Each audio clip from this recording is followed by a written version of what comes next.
औज़ुबिल्लाहिमिनश्शैतानिर्रजीम बिस्मिल्लाहिर्रहमानिर्रहीम।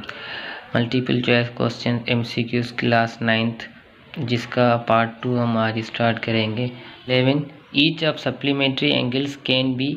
अब supplementary angles हमेशा क्या हो सकती हैं, वो राइट एंगल्स होंगी, उसके अलावा कोई भी सप्लीमेंट्री एंगल्स नहीं बनेंगी। और नंबर 12 आपके पास क्या है कि if the sum of measure of two angle is 180। अगर दो एंगल्स का जो सम है वो 180 आता है तो ऐसी एंगल्स को हम क्या कहते हैं, supplementary angles. The sum of measure of two angle is 90। अगर दो एंगल्स का सम क्या है 90 है तो ऐसी एंगल्स को हम क्या कहेंगे, कॉम्प्लीमेंट्री एंगल्स। ये डेफिनेशंस हैं। The vertical angles formed by two intersect lines. अब दो इंटरसेक्टिंग लाइंस में जो वर्टिकल एंगल्स होंगी वो हमेशा क्या होंगी, कॉन्ग्रुएंट होंगी। फॉर सपोज अगर देखें हम दो वर्टिकल लाइंस को इंटरसेक्ट करवाते हैं तो इनमें जो ये 4 एंगल्स बन रही हैं वो 4 एंगल्स वर्टिकली अपोजिट क्या है, आपस में इक्वल है। 1 3 से इक्वल है और 2 किससे इक्वल है, 4 से। और कॉन्ग्रुएंस हम हमेशा इस सिंबल से कॉन्ग्रुएंस शो करते हैं। कॉन्ग्रुएंट का मतलब क्या है कि same size same shape. Question number 15 if all the 3 sides of a triangle are congruent, congruent मतलब equal, it is called dash triangle. अगर तीनों साइड किसी ट्राइंगल की सेम हो मतलब इक्वल हो तो उस ट्राइंगल को हम क्या कहते हैं, equilateral triangle.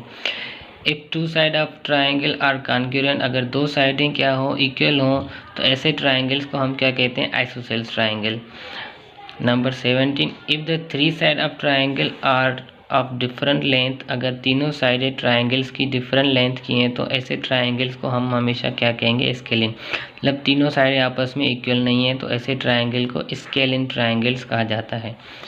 If all the 3 angles of a triangle are less than 90, अगर ट्राइंगल की तीनों एंगल्स क्या लेस देन 90 हैं तो ऐसे ट्राइंगल्स को हम क्या कहते हैं, acute angle.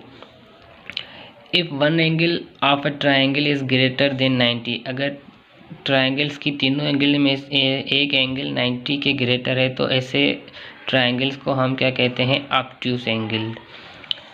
The line which meets a circle eight only 1 point is called. अब ऐसी लाइन जो सर्किल को सिर्फ एक पॉइंट पे टच करे तो ऐसी लाइन को हम क्या कहते हैं, टेंजेंट लाइन। फॉर सपोज अगर हम इसको शो करवाएं तो ये इस तरीके से शो होंगी।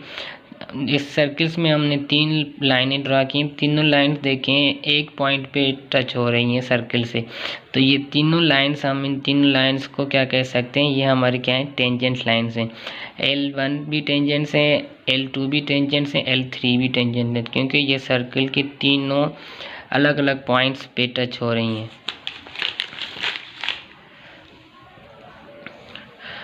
If one angle of a triangle is 90, अगर ट्राइंगल्स की एक एंगल 90 होते हैं तो ऐसे ट्राइंगल्स को हम क्या कहते हैं, right angled. If the sum of 3 angles of triangle is equal to, अगर आपको पता है कि ट्राइंगल्स के जो तीनों एंगल्स का सम किसके इक्वल होता है, 180 के बराबर, तो यहाँ पे आपका सही ऑप्शन क्या होगा, B. A circle which touch the same 3 sides of a triangle is called dash and its centre is called dash. ऐसा सर्किल जो कि ट्राइंगल के तीनों साइडों से टच हो उसको क्या कहते हैं और उसके सेंटर को क्या कहते हैं।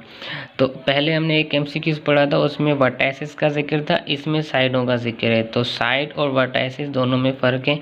अगर सर्किल साइडों से टच हो तो ऐसे सर्कल को हम क्या कहते हैं, इंस्क्राइब सर्किल, और ऐसे सेंटर को हम क्या कहते हैं, इन सेंटर। फॉर सपोज अगर हम इसको आप शो करवाएं तो देखें ये जो सर्किल हमने यहाँ पे शो करवाया है ये इस लाइन इस साइड से भी टच हो रहा है, इस साइड से भी टच हो रहा है, इस साइड से भी टच हो रहा है, ट्राइंगल के तीनों साइडों से टच हो रहा है। तो ऐसे सर्किल को हम क्या कहेंगे, इंस्क्राइब सर्किल, और इस सर्किल के सेंटर को हम क्या कहते हैं, इन सेंटर।